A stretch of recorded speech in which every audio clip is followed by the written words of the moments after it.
Can you believe we're getting snow in November in Tennessee after that heat wave we've been having? Craziness, but it sure is pretty. Hello, it's Doris with Aldi Books, and I am here for the final wrap-up of the Indie Press project for 2020. We are ending the year with the very best, in my opinion. Milkweed Press and, well, Milkweed Editions is the name of the publishing company, and I am completely in love. I just am completely in love with this company. I want to read all of their books. They have such a huge focus on nature and also people, but nature. Oh. So I actually was able to finish 2 books from their collection this month, and I have a third that I'm just eager to dive into. And I have ideas for projects for next year, but that'll be in another video. But in this one, Indie Press project, and yes, we are going to continue the Indie Press project next year in 2021. We're very excited. We're going to take December off and then dive back in.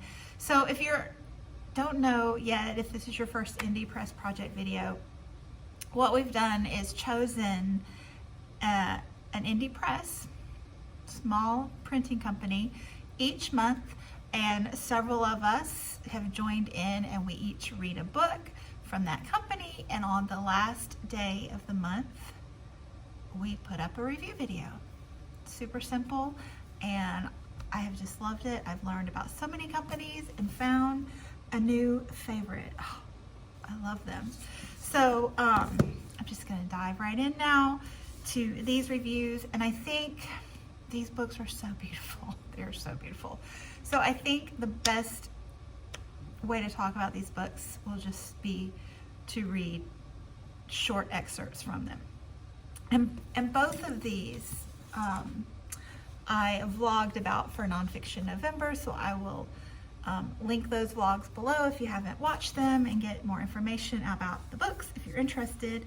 But first up is, I'm switched around from where I normally hold my books, but Late Migration by Margaret Wrinkle, A Natural History of Love and Loss. So this book is actually a Nashville author, so where I live, so that made it even better. And she includes art from her brother in here. And this book, just in a nutshell, is her quiet ponderings on backyard nature, and a bit of a memoir, kind of making sense about losses that she has been dealing with in her family. And just the way she connects the two and processes them is stunning. It is very moving. So I'm going to read this little excerpt. It's written like little vignettes, so some of them are just a page or two, some of them are 3 or 4 pages, but yeah. So I'm going to read this one entitled Prairie Lights. And this is set in eastern Colorado, 1980. So they go back and forth in time. This one is looking back on her childhood. And some of these are her childhood, her adult years. Some of them are focusing on her mother's childhood, her grandmother, their, growing up years, things like that. It's just varied, but all very lovely. So, even in a land yacht station wagon, we were piled in too tight. In the back seat, my high school boyfriend and his angry sister, with me between them so their skin never touched in the heat. Their parents up front, the little brothers ricocheting around in the way back with all the suitcases. When we were halfway across the endless Midwest, moving 55 miles an hour through towering forests of corn and sunflowers, the car's anemic air conditioning went out entirely, and with it, any cheer that could be produced by an I Spy game or a lunchroom carton of chocolate milk from the cooler on the front seat. When we got to the tidy town on the plains of Colorado, all the aunts and uncles and cousins poured out of the grandmother's house, a great constellation of kindness come to meet us and welcome the family home.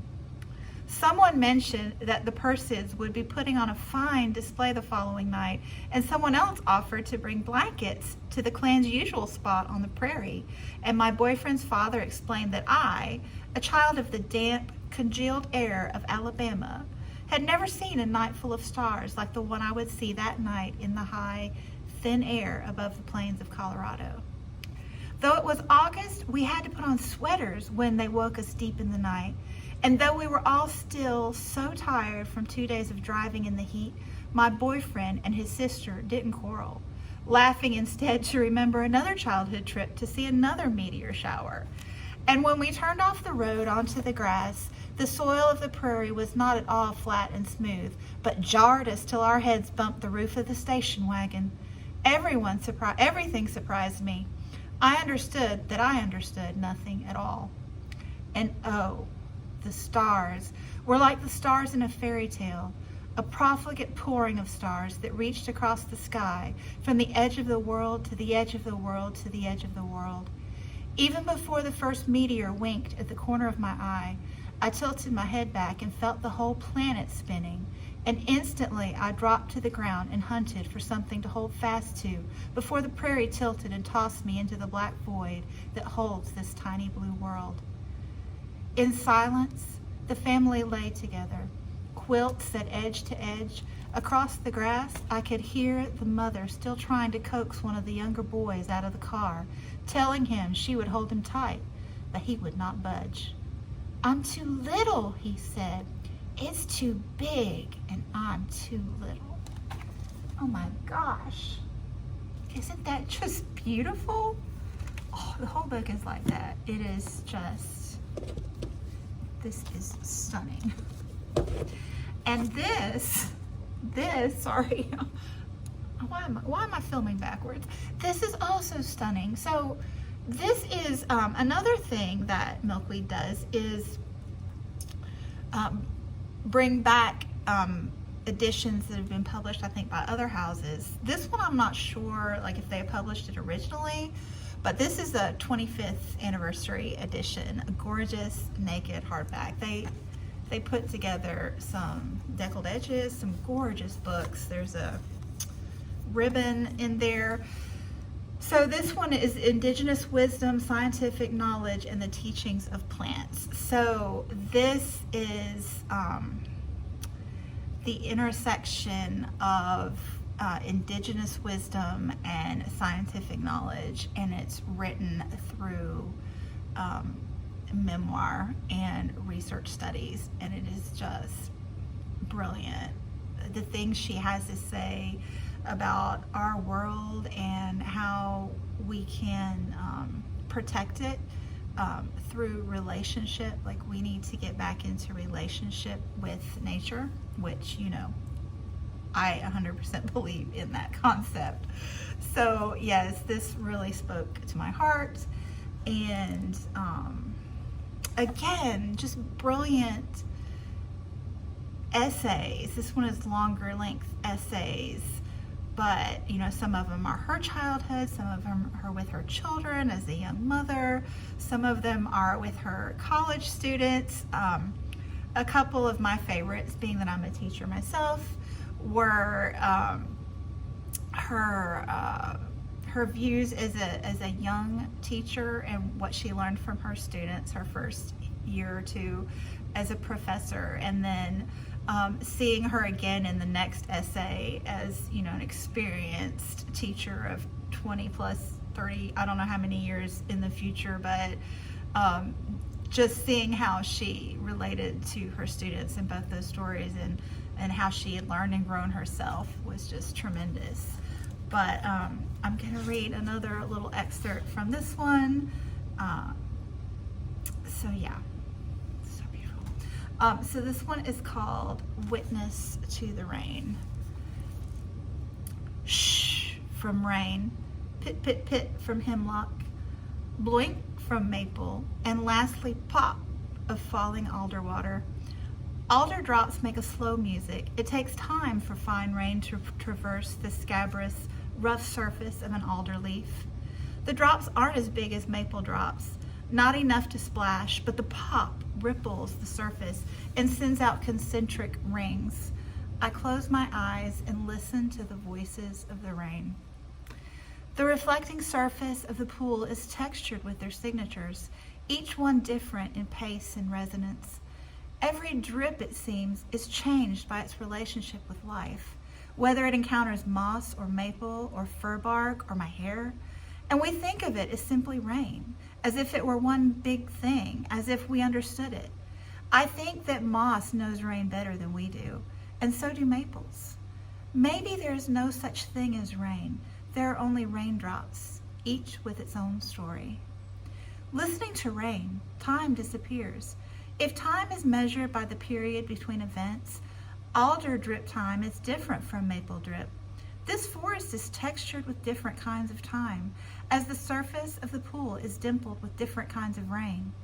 Fir needles fall with the high-frequency hiss of rain, branches fall with the ploink of big drops, and trees fall with a rare but thunderous thud.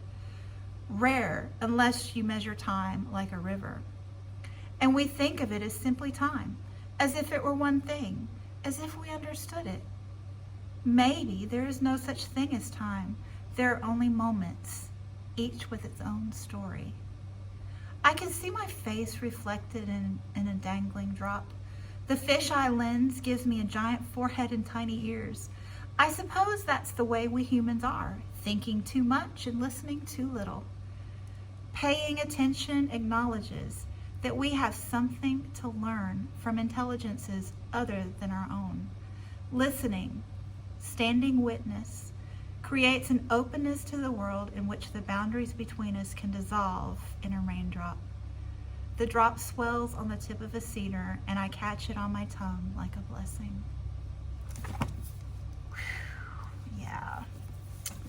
So, highly, highly recommend these books and Milkweed editions in general. So next up from them, I have Under a Wild Sky by, William Soder. This is my mission to learn more about Audubon. I fell in love with him a couple months ago, or maybe last month, time. I need to slow down.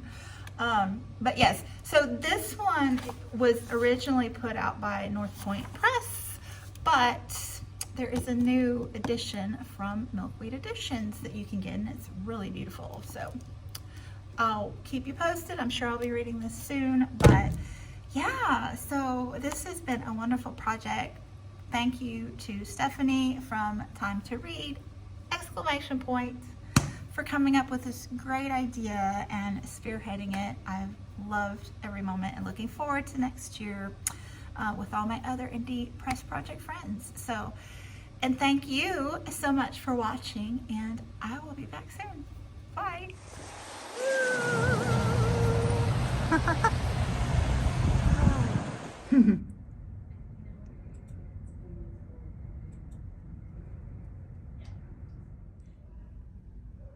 So pretty.